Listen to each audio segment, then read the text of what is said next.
자, 41번입니다. 다음 중 VBA에서 프로시저 추가 대화 상자의 각 옵션에 대한 설명으로 옳지 않은 것은 뭐냐? 이거 이제 비주얼 베이직을 처음 접하는 사람들은 이게 좀 어렵게 느껴질 수 있습니다. 그래서 좀 쉽게 가도록 하겠습니다. 이 문제에서는 퍼블릭과 프라이빗의 차이, 더 쉽게 말하자면 영어 단어의 뜻만 알면 되는데요. 이 퍼블릭은 공공의라는 뜻입니다. 여러분, 공공이라는 말이 뭡니까? 이것은 공공이라는 말은 뭐 두루두루 관계되는 것, 공공재 이런 느낌이죠. 뭔지 모르겠지만 좀 이곳저곳 두루두루 쓰인다 그런 말이죠. 그래서 이 퍼블릭이 들어가 있으면 특별한 경우라는 것은 옵션 프라이빗 모듈 이런 게 선언된 경우가 있는데요. 요거에 아니라면 모든 프로그램의 모든 모듈에 있는 모든 프로시저에서 사용이 가능합니다. 자, 반면에 이 프라이빗이라는 것은 개인의 사적인 이런 말이죠. 그래서 퍼블릭과는 좀 상반된 느낌이 딱 들죠. 그래서 한정된 또 선언이 된 모듈 내의 다른 프로시저에서만 호출할 수 있다는 얘기입니다. 모듈이라는 것이 이제 자꾸 나오는데요. 그럼 모듈이 뭐냐? 모듈이라는 것은 우리 여기에서 비주얼 베이직을 클릭해 보면 이렇게 만들어준 모듈이 있습니다. 그래서 모듈 1이 있고요. 모듈 2가 있고 이렇게 있는데 모듈이라는 것은 여기 보면 자, 요거 하나하나가 이제 프로시저거든요. 프로시저. 이렇게 프로시저가 모여 있으면 그것이 모듈이다. 이렇게 생각하면 되겠습니다. 바로 모듈이에요. 자, 어쨌거나 지금 이렇게 연김에 한번 살펴보도록 하죠. 지금 이제 모듈 1에 보면 이렇게 퍼블릭으로 좀 선언된 것도 있고 프라이빗으로 선언된 것도 있죠. 자, 이제 다른 모듈 2로 한번 가볼게요. 이번에 모듈 2로 가면 앞에서 우리 퍼블릭은 모든 모듈에서 사용이 가능하다고 했죠.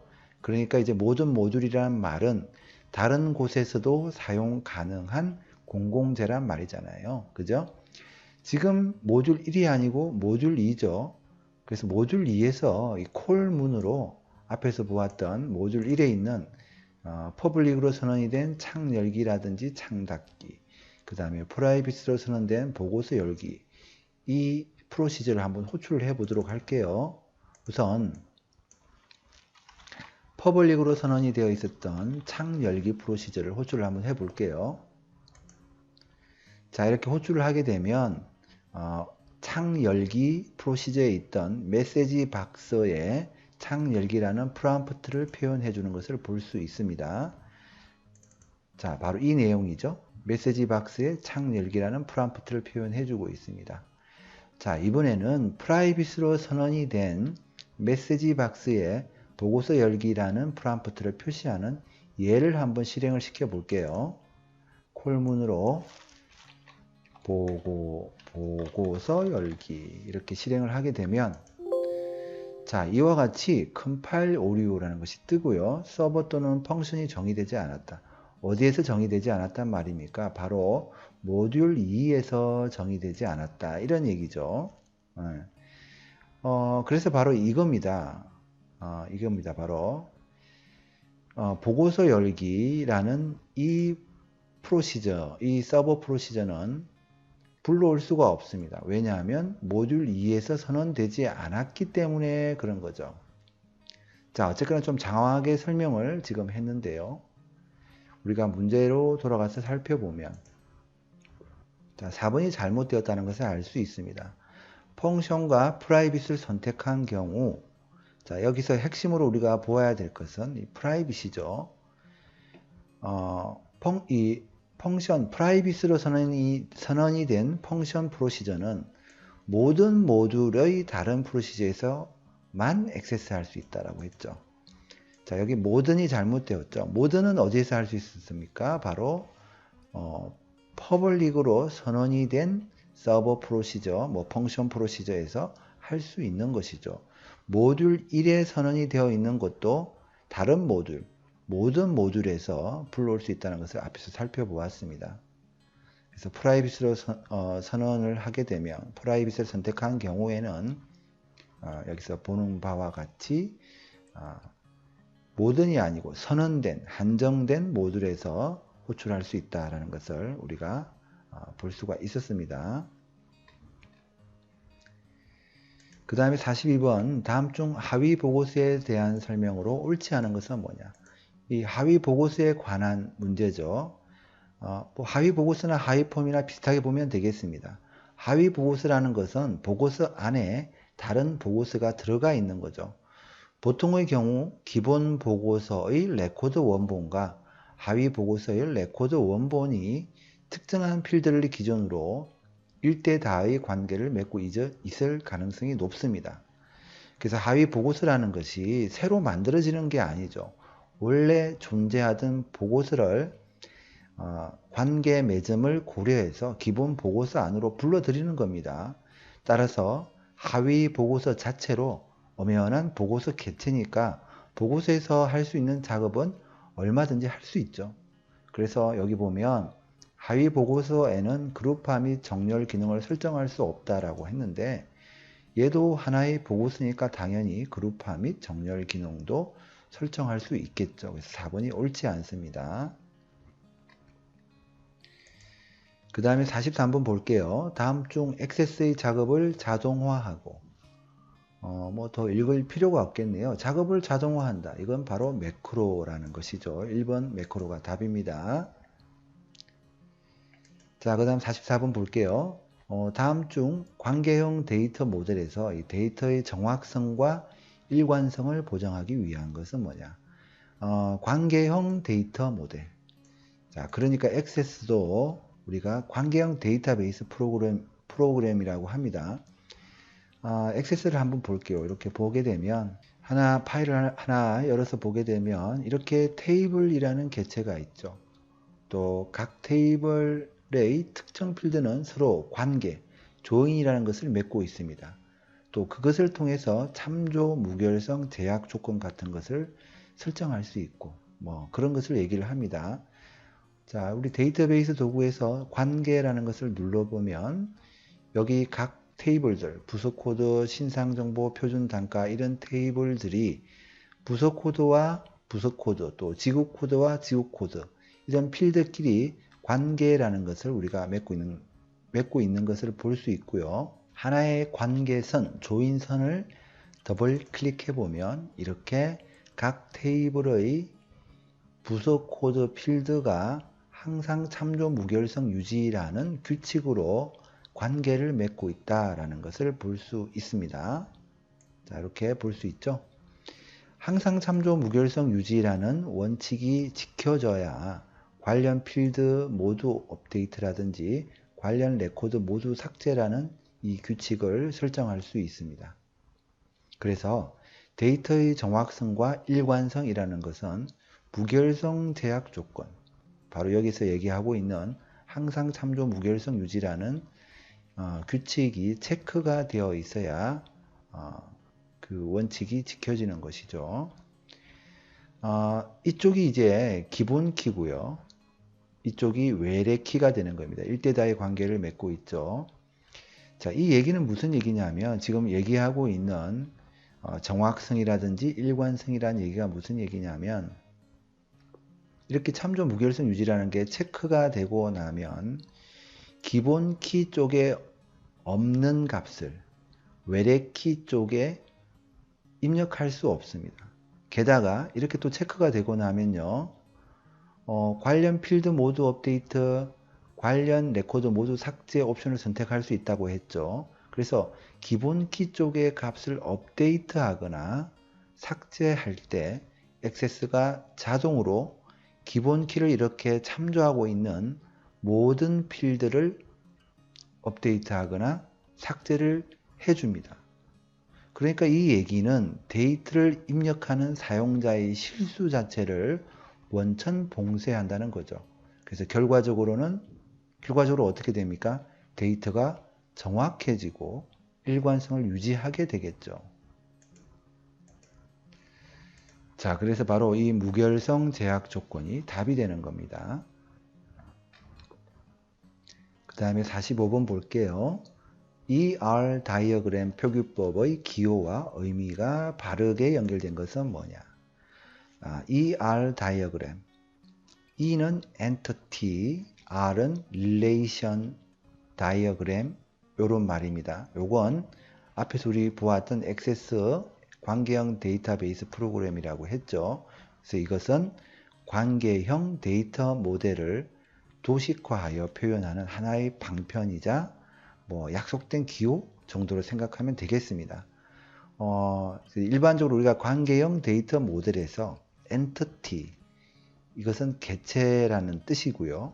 그 다음에 attribute 이것은 속성이라는 뜻이고요. 그 다음에 relationship 이것은 관계라는 말이 됩니다. 그래서 entity는 네모로 표시하고요. 그 다음에 attribute는 타원으로 표시하고요. 그 다음에 relation은 마름모로 표현하게 됩니다. attribute 타원 중에서 만약에 그 타원의 밑줄을 하게 되면 이것은 기본 키를 의미하게 되죠. 그래서 바르게 연결된 것은 결국 마름모가 관계 타입이다 라고 표현한 2번이 답이 되겠죠. 나머지는 옳지 않습니다. 자, 그 다음에 46번 다음 중 보고서의 시작 부분에 한 번만 표시되며 일반적으로 회사의 로고나 제목 등을 표시하는 구역은 뭐냐? 보고서 구역에 관련된 문제죠. 한 번만 표시된다는 점에 주목하면 되겠습니다. 보고서의 시작 부분이니까 머리글 중에서 보고서 머리글이 답이 됩니다. 페이지 머리글은 우리 이름에서도 알 수 있는 것처럼 페이지마다 상단에 표시가 될 것이고요.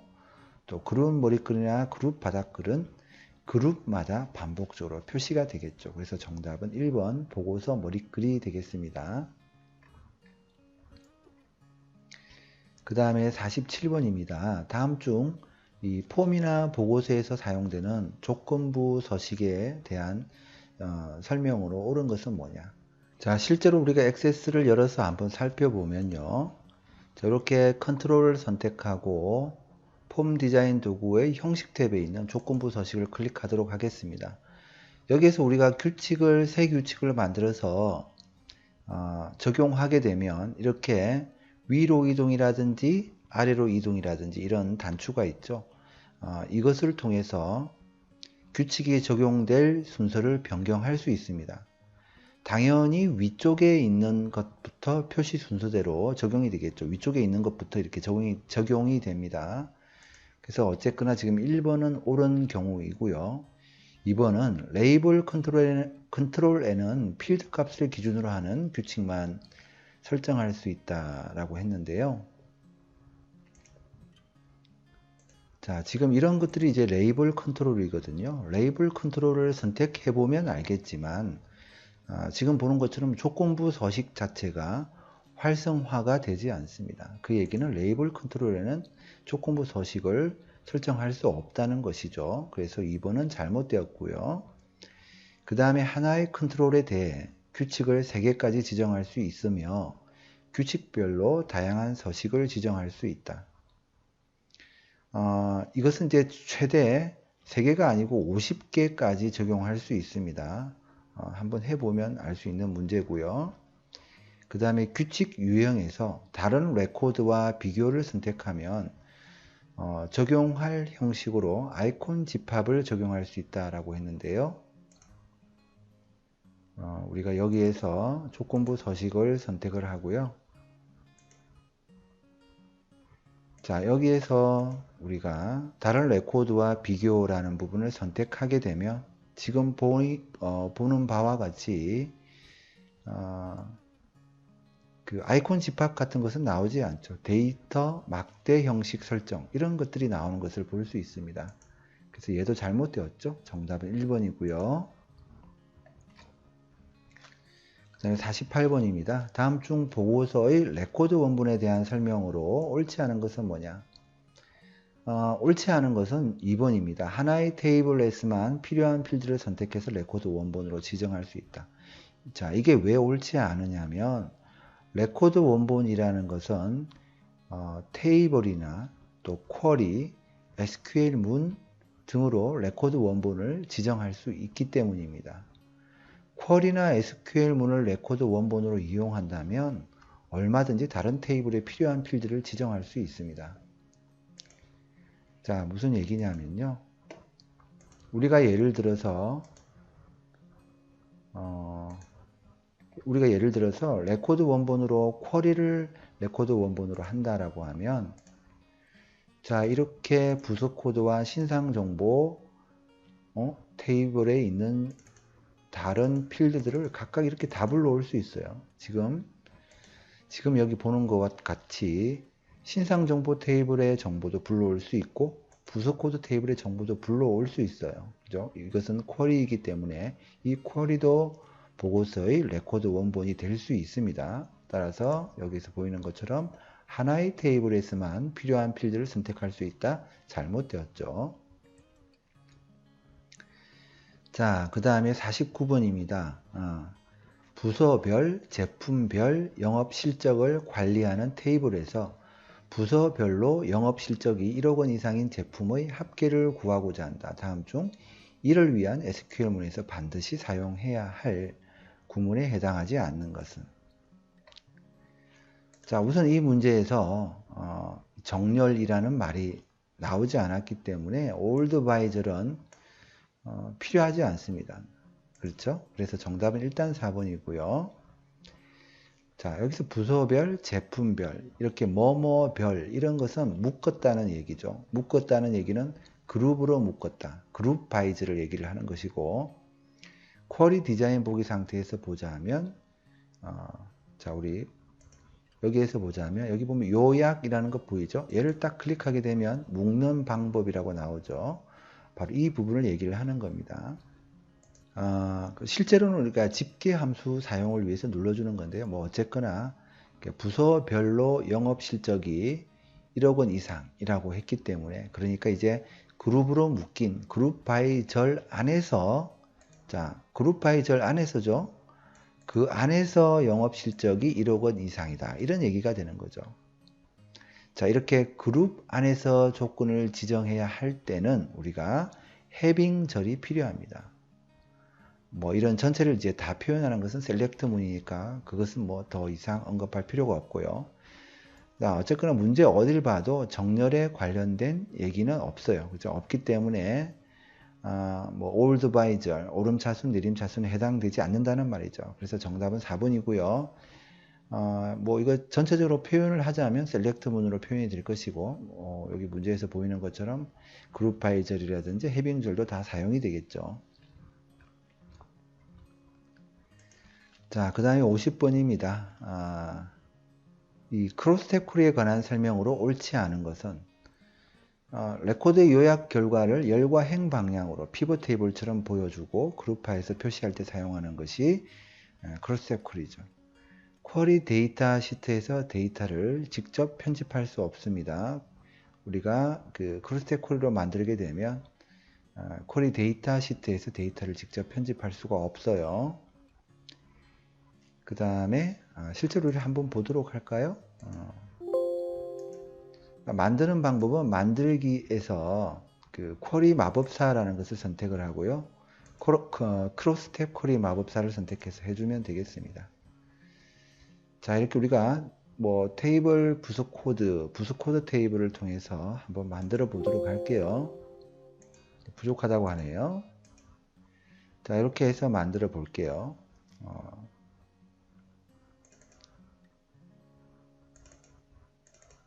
뭐 한 이 정도 자 포함해서 만들도록 하고요. 열 머리글로 부속 코드를 하나 선택해서 해보도록 하겠습니다. 하나를 선택했죠. 그 다음 열과 행이 교차하는 곳에 이렇게 선택을 하도록 하겠습니다.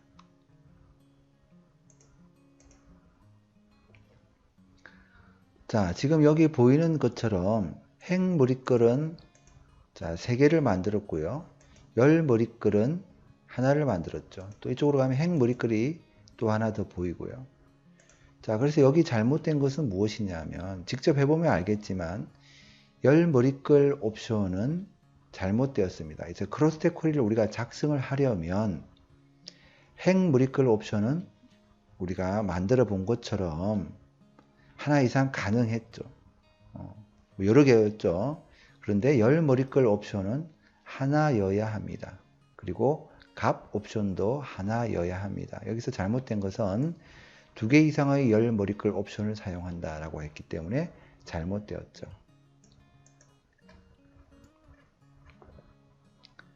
그 다음에 51번입니다. 다음 중 쿼리의 디자인 보기에서 아래와 같이 설정한 경우 동일한 결과를 표시하는 SQL문은 뭐냐? 자, 우선 이 디자인 눈금을 보면 여기 업데이트라는 말이 나오죠. 그래서 이건 업데이트 문이라는 의미이고요. 즉 업데이트 문의 SQL 문이라고 하면 되겠습니다. 1번부터 4번까지 모두 업데이트 문으로 표현은 되어 있어요. 그럼 하나하나 좀 따져보아야 되겠죠. 첫 번째 필드를 어떻게 업데이트 하는지 먼저 살펴봐야 되겠습니다. 이렇게 딱 봐도 모집 인원이라는 필드를 2000이라는 값으로 업데이트 한다는 말이 되죠. 그러면 2번과 4번 중에 답이 있다는 얘기입니다. 다른 애들은 전혀 다른 얘기를 하고 있잖아요. 1번, 3번은. 그래서 2번과 4번 중에 답이 있다는 말이고, 자, 그 다음에 그냥 업데이트 한다. 그건 아니죠. 무조건 업데이트 한다는 말은 아니고, 여기 조건이라는 부분을 보면, 지역 필드의 값이 우선 서울인 경우, 또는 크다 1000인 경우, 이렇게 되어 있죠. 이렇게 조건을 다른 행에 입력을 하면 OR 조건이 됩니다. OR 조건은 여기서 보면 조건이 2개니까 둘 중 하나만 걸려라. 참이면 이런 뜻이죠. 물론 둘 다 걸려도 되고요. 우리가 엑셀에서도 고급 필터 또 데이터베이스 함수로 값을 구할 때 조건 범위의 같은 행에 입력하면 AND 조건, 다른 행에 입력하면 OR 조건 마찬가지입니다. 그래서 그 답으로 선택할 수 있는 것은 결국 4번밖에 없네요. 이렇게 보면. 그 다음에 52번 보도록 하죠. 다음 중 각 연산식에 대한 결과값이 옳지 않은 것은 뭐냐? IIF 이것은 if 함수입니다. if 함수. 엑셀 if 함수와 마찬가지고요. 이 첫 번째 자리를 따져 보아서 보통은 이곳에 이제 논리식이 오죠. 얘가 참이면 2를 반환하고 얘가 거짓이면 3을 반환한다. 이런 식이죠. 일단 첫 번째 자리에 만약에 0이 들어가면 거짓, 폴스로 인식해서 3을 반환하게 됩니다. 자, 그런데 지금처럼 첫 번째 자리에 1이 들어가 있으면 true로 인식해서 2가 반환이 됩니다. 여기에 마이너스 1을 넣어도 상관은 없습니다. 어쨌거나 1은 true, 참으로 인식해서 2가 반환되죠. 맞다는 얘기죠. 그 다음에 두 번째 보도록 하겠습니다. 두 번째는 우리 엑셀에서도 자주 보던 mid죠. mid, 텍스트 함수죠. mid 함수. 1, 2, 3, 4, 5, 6이 있고요. 이 얘기는 세 번째 자리. 자, 그러니까 1, 2, 3. 여기 세 번째 자리죠. 세 번째 자리에서 시작해서 두 자리. 3, 4. 두 자리. 3, 4를 반환해 준다. 이것도 맞는 얘기죠. 그 다음에 3번에 여기 AND는 텍스트를 묶어주는 역할이죠. 그래서 A, B 이렇게 연결이 되어서 A, B 이렇게 연결이 되어서 보여주고 있고요. 자, 4번이 잘못되었습니다. 이 mode라는 함수는 나누기에 나머지 값을 구해주는 함수죠. 4를 2로 나누면 몫은 2고 딱 떨어지게 되니까 나머지는 없죠. 당연히 나머지 0이 나와야 되죠. 얘는 나눈 값이지 나머지 값은 아니죠. 나머지 값 0이 나와야 됩니다. 그 다음에 53번 다음 중 외부 데이터인 엑셀 통합 문서를 가져오거나 연결하기 위한 방법으로 옳지 않은 것은 무엇이냐라는 것이죠. 자, 얘는 어디에 있느냐 하면 여기 외부 데이터에 보면 엑셀이라고 있습니다. 얘를 딱 클릭하게 되면 이런 식으로 가져올 수 있게 되는데요. 첫 번째 부분 새 테이블로 추가해서 원본 데이터 가져온다. 이 부분이 바로 현재 데이터베이스의 새 테이블로 원본 데이터 가져오기, 이런 얘기죠. 여기 있는 이 얘기고요. 그 다음에 현재 데이터베이스의 테이블 중 하나를 어쩌고저쩌고, 이건 다음 테이블의 레코드 복사분 추가. 여기 보면 현재 데이터베이스의 테이블 중 하나를 지정할 수 있다. 바로 이 얘기를 하고 있는 거고요.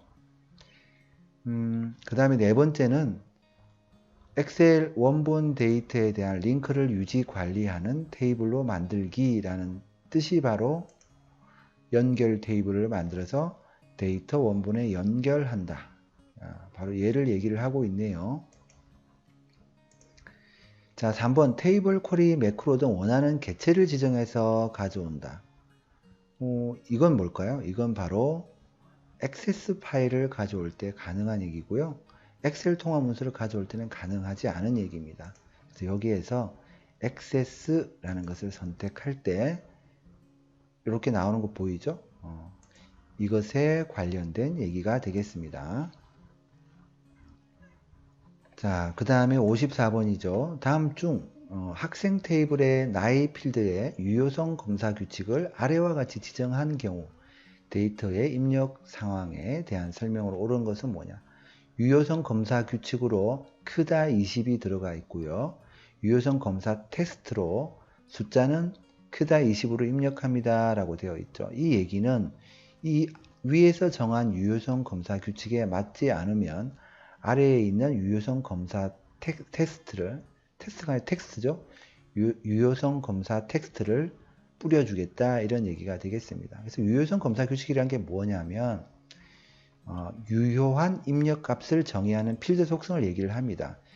자, 예를 들어서 어떤 사원에 관계되는 레코드를 새로 추가하는 경우를 우리 한번 가정해 봅시다. 해당 사원의 입사 날짜 필드는 우리 상식적으로 생각할 때 회사 설립일과 또 현재 날짜 사이의 값이 되도록 하는 것이 맞겠죠.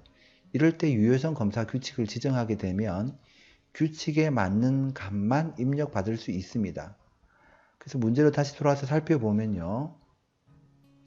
이렇게 규칙은 크다 20이라고 되어 있죠. 그래서 이 규칙을 어겼을 때 유효성 검사 텍스트에 있는 경고문이라고 할까요? 뭐 그게 뜨는 겁니다. 그래서 안 뜨게 하려면 20보다 큰 값을 입력하면 되는 거죠. 1번은 뭐가 잘못되었습니까? 이 항상 뜬다고 되어 있죠. 항상 뜨는 게 아니라 규칙에 맞지 않았을 때 뜨는 것이니까 잘못되었고요. 자, 그 다음에 2번은 20을 입력하면 경고가 뜨는 것은 맞죠. 왜냐하면 20초가니까 20은 포함 안 되니까. 그런데 이제 입력 값이 정상적으로 저장이 된다고 해서 틀렸습니다. 그죠? 정상적인 값을 입력하기 전까지는 계속 뜹니다. 3번은 정답이죠. 20을 입력하면 숫자는 크다 20으로 입력합니다. 여기 유효성 검사 텍스트가 뜨고요. 이 메시지가 뜨고 값을 다시 입력을 해야 되겠죠. 그래서 맞는 값을 입력할 때까지는 계속해서 이런 경고 메시지가 뜬다라는 얘기고요. 그 다음에 30을 입력하면 규칙에 맞으니까 저장되는 것은 맞습니다.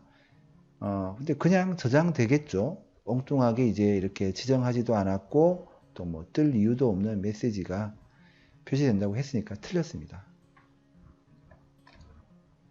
그 다음에 55번 기본 키에 대한 설명으로 옳지 않은 것은, 자, 기본 키 하면 일단 고유한 값을 가지고 있고 널 값, 비어있는 값을 가질 수 없다라는, 이건 기본으로 알고 있어야 됩니다. 그래서 1번을 보면 이 정의를 아주 잘 말해주고 있죠. 2번은 잘못되었습니다. 이 잘못된 것이 뭐냐면 기본 키라는 것을 반드시 지정할 필요는 없습니다. 또 여러 개의 필드에 기본 키를 지정할 수 있습니다. 예를 들면 우리가 자, 이렇게 여기에도 기본 키를 지정할 수 있고 여기에도 기본 키를 이렇게 지정할 수 있고, 이렇게 컨트롤 키를 누르고 지정하면 여러 필드를 또 기본 키로 지정할 수 있죠. 뭐 이렇게 기본 키를 지정하지 않아도 상관없습니다. 네. 자, 그 얘기하고 있고요. 그래서 옳지 않은 것은 2번입니다.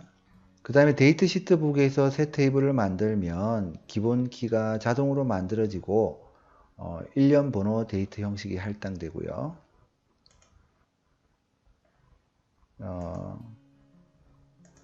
이렇게 만들었다는 얘기죠. 지금 이 상태가 바로 데이터 시트 보기 상태고요. 이렇게 만드니까 여기서 얘기하는 것처럼 이렇게 기본 키가 자동으로 만들어졌고, 실제로 우리가 이렇게 살펴보게 되면 만들어진 그 기본 키 필드는 데이트 형식이 일련 번호인 것을 알 수가 있습니다. 그 다음에 하나 이상의 관계가 있는 테이블의 기본 키를 제거하려면 관계를 먼저 삭제해야 된다. 자, 지금 우리가 관계를 살펴보면요. 부서 코드와 신상 정보에서 이렇게 부서 코드라는 필드가 관계를 맺고 있죠. 그래서 부서 코드 테이블을 디자인 보기로 열어서 이 부서 코드라는 부분을 우리가 삭제를 하려고 하면 이렇게 부수 필드를 삭제할 수 없다고 나오죠. 관계에 연결되어 있으니까 먼저 관계창에서 관계를 삭제하라 라는 말이 나오는 것을 확인할 수 있습니다. 자, 얘도 맞는 얘기죠. 그래서 옳지 않은 것은 2번이고요. 자, 그 다음에 다음 중 만들기 탭 폼 그룹에서 폼 보기와 데이트 시트 보기를 동시에 표시하는 그런 폼을 만들 때 가장 적절한 명령은 뭐냐?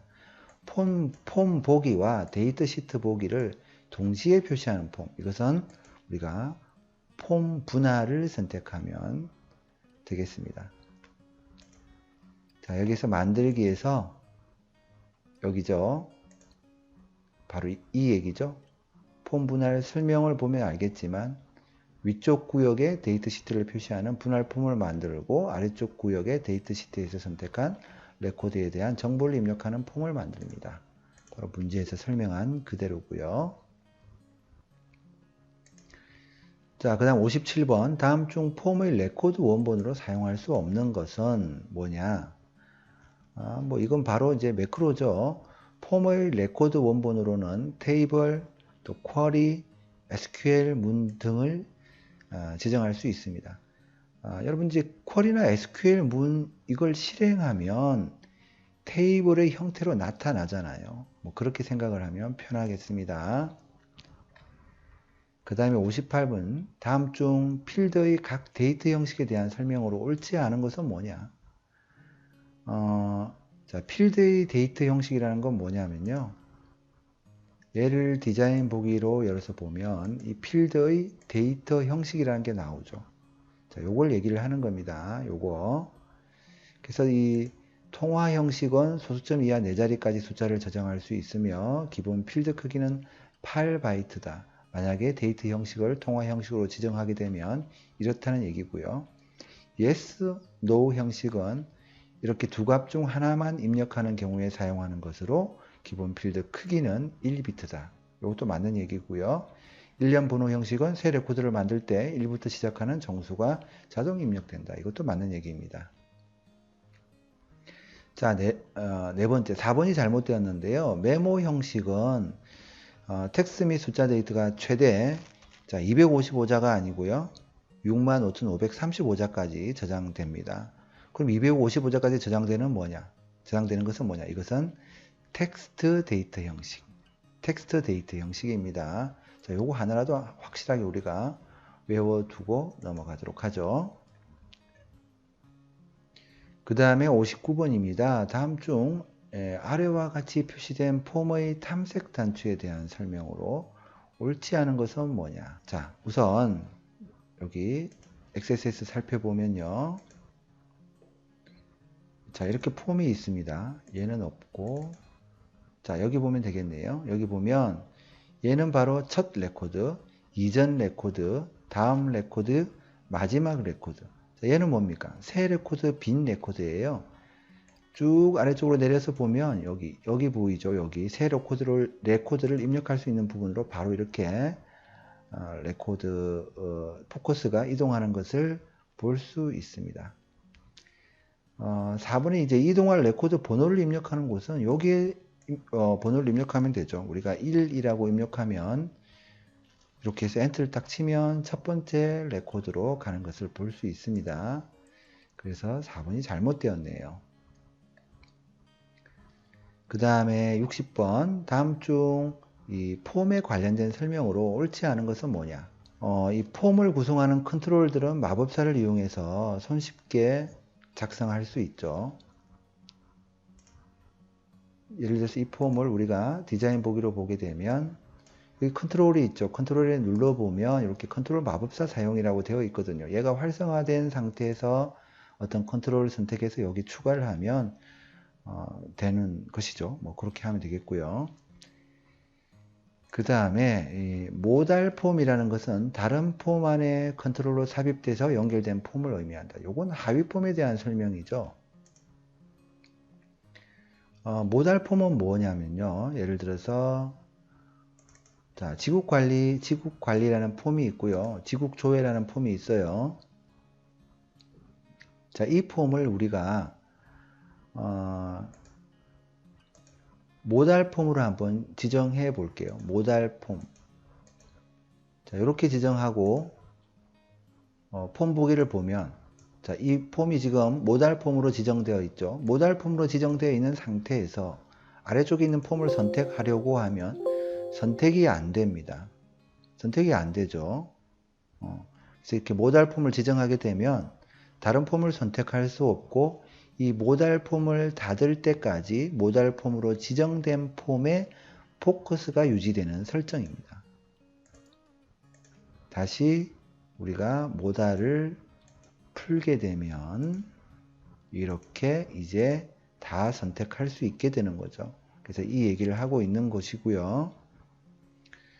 그 다음에 3번은 폼은 매크로나 이벤트 프로시저를 이용해서 작업을 자동화할 수 있다. 자동화할 수 있다. 이건 뭐 그 매크로에 대한 정의를 아주 잘 얘기를 해줬죠. 4번 그 다음에 폼의 디자인 작업 시 눈금과 눈금자는 필요에 따라서 표시하거나 숨길 수 있다. 예를 들어서 우리가 이것의 디자인 보기 상태일 때 그럴 때 눈금과 눈금자를 활성화를 없애버리면 자 한번 없애볼까요? 이렇게 나타나고 나타나지 않게 하고 이런 것을 할 수 있습니다. 자 어쨌거나 이것은 하위 폼에 대한 설명이죠. 모달 폼은 우리가 살펴보았던 것처럼 포커스 유지에 대한 설정입니다. 그래서 옳지 않죠. 정답은 2번입니다.